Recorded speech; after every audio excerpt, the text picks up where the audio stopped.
conceptos fundamentales que tiene que analizar un productor son el de productividad media y el de productividad marginal. En este caso, al trabajar en el corto plazo, trabajamos con productividad media del trabajo y productividad marginal del trabajo. Pero, ¿cómo podemos interpretar estos resultados? Por ejemplo, si la productividad media del trabajo es igual a 4, esto implica que, en promedio, cada trabajador está produciendo 4 unidades. Por otro lado, si la productividad marginal del trabajo es igual a 2, eso implicaría que la contratación de un trabajador adicional incrementa el nivel de producción en 2 unidades. Podemos ver esto mismo a través de un ejemplo en la siguiente tabla, en la cual tenemos cantidades de trabajadores y la cantidad producida por ellos. Para obtener la productividad media del trabajo, simplemente dividimos la cantidad producida total sobre el total de trabajadores utilizados. Por ejemplo, si estamos produciendo 19 unidades con 3 trabajadores, la productividad media del trabajo va a surgir de dividir 19 dividido 3, que me da en promedio 3 unidades con 33 por cada uno de estos trabajadores. La productividad marginal, por otro lado, es igual al incremento en la cantidad ante el incremento en la cantidad de trabajadores. Por ejemplo, si pasamos de contratar 3 a 4 trabajadores, incremento en L es igual a 1 y el nivel de producción pasa de 19 a 22, entonces incremento en Q es igual a 3. Haciendo 3 dividido 1, la productividad marginal en este caso es igual a 3. Como podemos observar, esta productividad marginal en un comienzo aumenta y luego comienza a disminuir a partir de la contratación del cuarto trabajador. Cuando la productividad marginal aumenta, estamos ante la presencia de rendimientos crecientes. Por otro lado, a medida que la productividad marginal disminuye, en este caso la productividad marginal del trabajo, estamos ante la presencia de rendimientos decrecientes. ¿Cómo podemos derivar los productos unitarios desde la función de producción? Lo podemos realizar mediante los siguientes dos gráficos. En el primero de ellos encontramos a la función de producción y en el segundo las funciones de producto medio del trabajo, en este caso, y producto marginal del trabajo.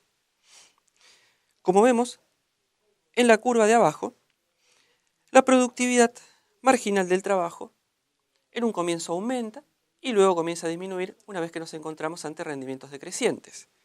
La productividad media sigue la misma trayectoria, primero aumenta cuando los trabajadores son más productivos y a medida que aumenta la contratación de trabajadores, la productividad media de cada uno de ellos comienza a disminuir. En lo que respecta al producto marginal, podemos determinar que este va a cortar a la curva de producto medio en su punto máximo. Y a su vez podemos derivar este producto marginal de la pendiente de la función de producción. Es decir, es justamente la pendiente de la función de producción. El producto medio, por otro lado, va a ser la pendiente de la recta que sale del origen y toca algún punto de la función de producción. Veamos ahora un video donde se ejemplifica el concepto de la ley de rendimientos marginales decrecientes.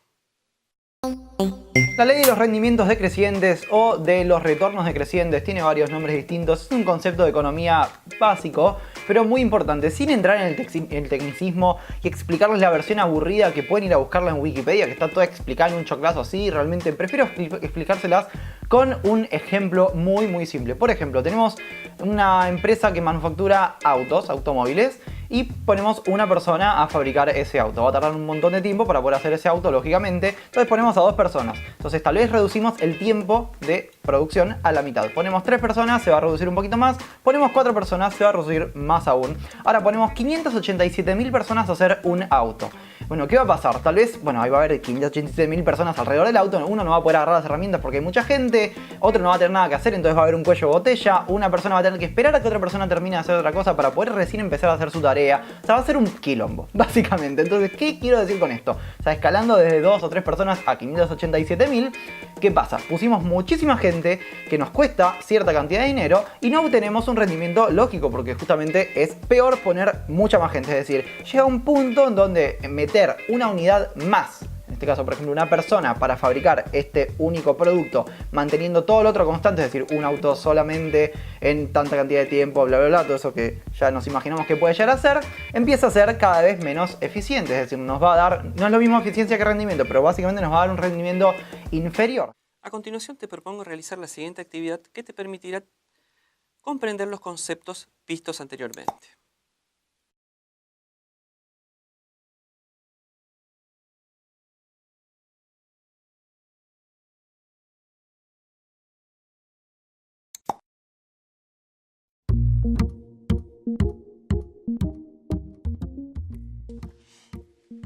Para poder realizar la actividad propuesta, es necesario que analices el concepto y lo relaciones con la definición y la imagen que lo va a representar.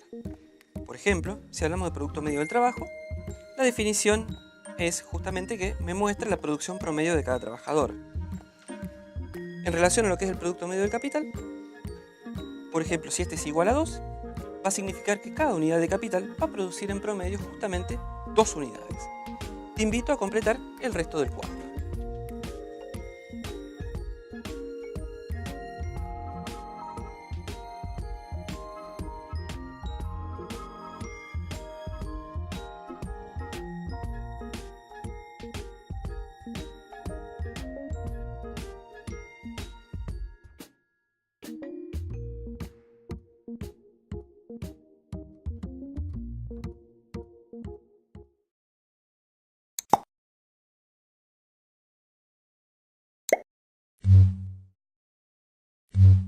En toda empresa, los costos pasan a ser un factor fundamental a analizar.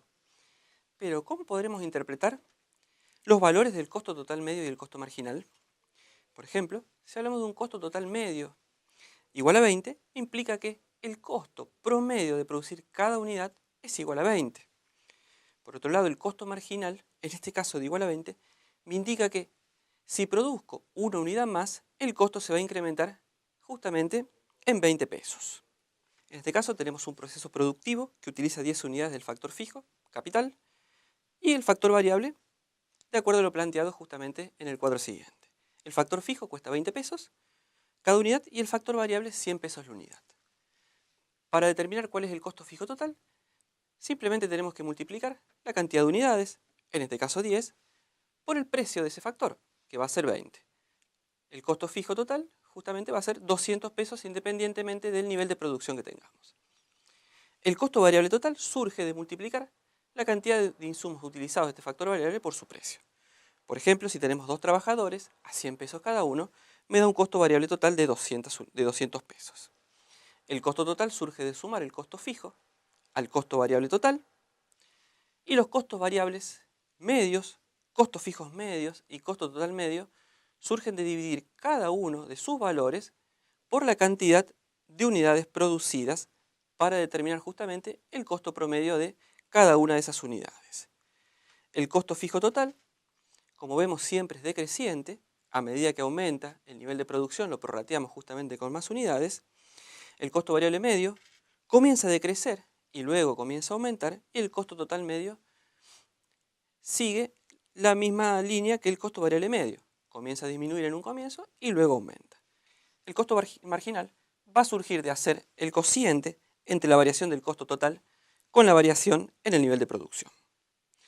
Veamos el caso en el cual se nos presenta una función de costos. En este caso, la función de costo total va a ser igual a 1500 más 50q menos 2q al cuadrado más 0,05q al cubo. Para determinar el costo fijo total es solamente la parte de la función de costo total que no depende de q. En este caso, 1500 pesos. La función de costo variable total va a ser aquella parte de la función de costo que sí es función de q.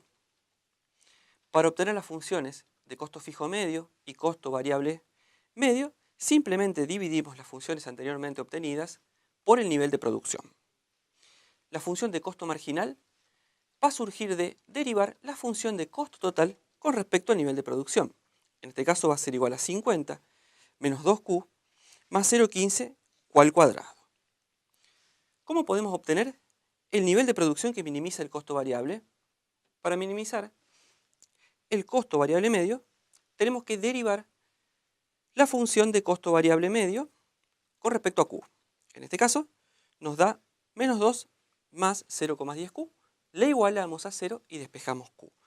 El nivel de producción que minimiza este costo variable medio, en este caso es 20, reemplazando este valor en la función de costo variable medio, obtenemos el costo correspondiente, que en este caso es 30. podemos ver eso mismo en el gráfico en donde se encuentra representado el costo variable medio. Ahora bien, ¿qué es el costo de oportunidad? Veamos un video en el cual nos va a mostrar algunos ejemplos. El costo de oportunidad es el costo de aquello a lo que hay que renunciar. Por ejemplo, si decido quedarme estudiando esta noche, ya no puedo ir al cine. Entonces, el costo de oportunidad de quedarme estudiando es el disfrute de la ida al cine al que debo renunciar. Otro ejemplo, si un agricultor es dueño de su tierra, no tiene que pagar alquiler por usarla, un contador financiero puede decir que el costo de uso de la tierra es cero, pero un economista diría que ese agricultor podría haber ganado dinero alquilándole la tierra a alguien más. Entonces, el costo de oportunidad de usar la tierra es ese alquiler al que renuncia y debe incluirse en el costo económico del negocio. El costo de oportunidad es un concepto importante en economía porque se busca el mejor uso de los recursos escasos. A continuación, te invito a realizar la siguiente actividad que encontrarás en el aula abierta, que te va a permitir organizar los conceptos que vimos anteriormente.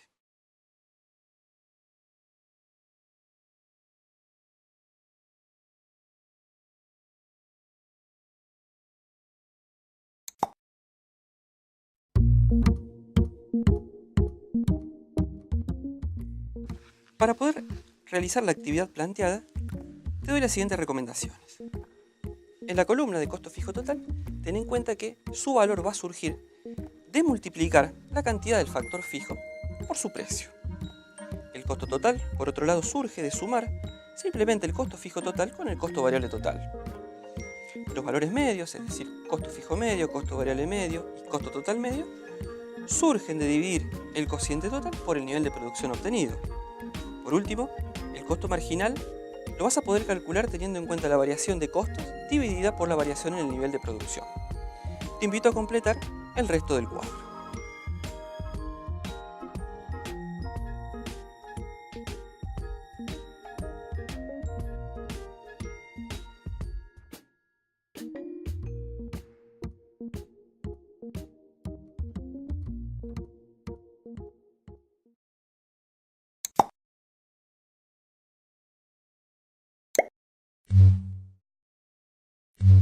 ¿Cómo realiza un productor la elección óptima de los factores de la producción que va a utilizar?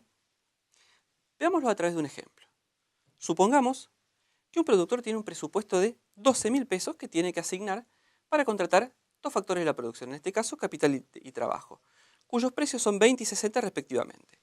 A su vez tiene una función de producción que le va a permitir transformar estos insumos en el producto final. En este caso la función de producción es igual a 10 por K por L. Entonces, la pregunta a responder va a ser, ¿cuál es la combinación óptima de factores?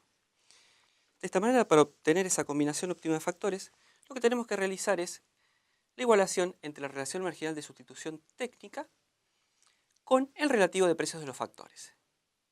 Esta relación marginal de sustitución técnica va a surgir del cociente entre la productividad marginal del trabajo dividida la productividad marginal del capital. En este caso, va a ser igual a K sobre L. Y el relativo de precios es 60 dividido 20. Despejando, me da una relación capital-trabajo en la cual la cantidad de capital a contratar va a ser 3 veces la cantidad de trabajadores.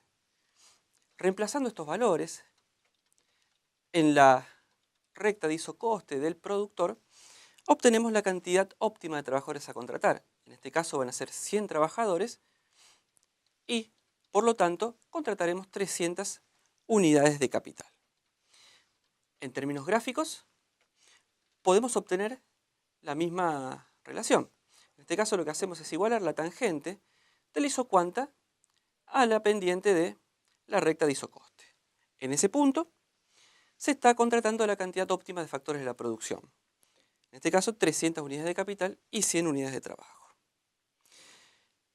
La isocuanta puede tener diferentes formas en función del grado de sustituibilidad que existe entre los factores. En el primer gráfico vemos una isocuanta que es convexa al origen. Un ejemplo de este tipo de curvas son aquellas funciones de producción denominadas Cobb-Douglas. En el segundo ejemplo vemos que no existe sustituibilidad entre los factores de la producción. En este caso la relación marginal de sustitución técnica va a ser 0 e infinito. Por último, en la tercera isocuanta, existe una sustituibilidad perfecta de los factores, generando que la relación marginal de sustitución técnica sea constante. Pero, ¿cómo se obtiene el óptimo en cada caso? En el primer caso, en el primer ejemplo, se da de la misma manera que vimos anteriormente, es decir, cuando la isocosto es tangente a la isocuanta. En el segundo caso, cuando los factores son complementarios perfectos, la situación de equilibrio o la optimización de contratación de factores se va a dar en un vértice. Por último, vamos a tener una solución de esquina cuando exista sustituibilidad perfecta en los factores de la producción. Los invito a realizar la siguiente actividad que te permitirá organizar los conceptos vistos anteriormente.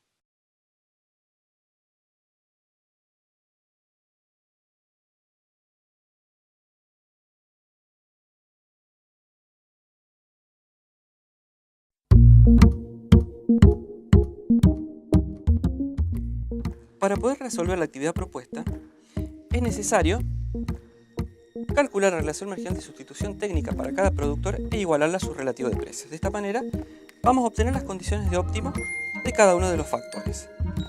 Con las unidades contratadas de cada factor ya determinadas, los reemplazamos en la función de producción y obtenemos justamente el nivel de producción para esa cantidad de factores. Te invito a completar el resto del cuadro.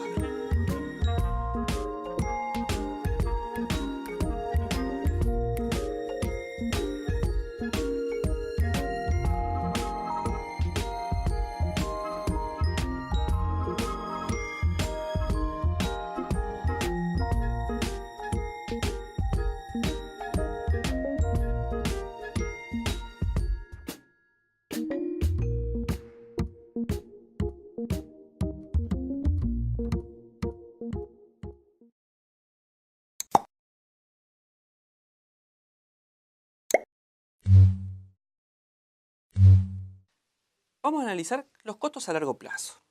Para esto es fundamental poder diferenciar entre rendimientos a escala y economías de escala. Los rendimientos a escala hacen relación al impacto de los factores de la producción. En este caso encontramos tres tipos de rendimientos. En el primer caso tenemos rendimientos crecientes a escala, cuando el nivel de producción en términos porcentuales aumenta en mayor proporción que el incremento en la utilización de factores de la producción.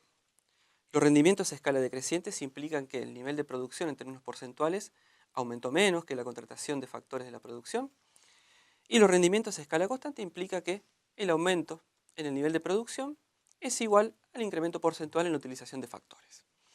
Las economías de escala, por su lado, miden el impacto de la producción en los costos. En este caso tenemos economías de escala y deseconomías de escala. Las economías de escala se producen cuando el incremento porcentual en el costo total es menor al incremento porcentual en el nivel de producción. Las deseconomías de escala, por su parte, implican que el incremento en el costo total, en términos porcentuales, es mayor que el incremento porcentual en el nivel de producción. Les propongo realizar el siguiente ejercicio. Tendríamos que identificar qué tipo de rendimientos o economías hay en las siguientes situaciones. En el primer caso, nos dice que si la producción crece en un 10% cuando aumentan los factores de la producción en un 10%. En este caso hablamos de rendimientos a escala.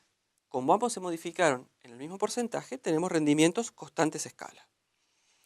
En el segundo caso, nos dice que si los costos crecen un 20%, cuando la producción crece un 5%, en ese caso hablamos de deseconomías de escala.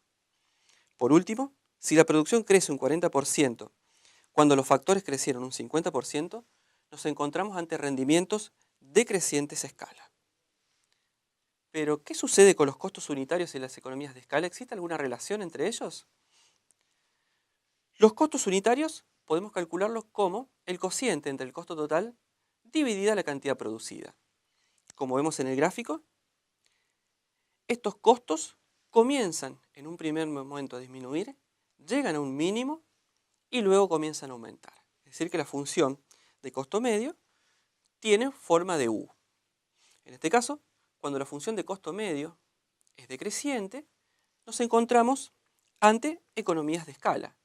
Cuando los costos comienzan a aumentar, es decir, cuando esta curva pasa a tener pendiente positiva, nos encontramos ante deseconomías de escala. Ahora bien, para terminar de comprender el tema, es importante conocer cuál de las siguientes alternativas son causas de economías de escala. La división del trabajo, por ejemplo, sí es una causa de economías de escala. La automatización también. En ambos casos, se incrementa el nivel de productividad de cada uno de los trabajadores, pudiendo disminuir de esta manera los costos medios de producción. Por otro lado, la existencia de un factor fijo no es una causa de economías de escala, lo mismo que los recursos monetarios. Los invito a realizar la actividad integradora, en el cual van a poder terminar de comprender todos los conceptos que vimos en el presente módulo.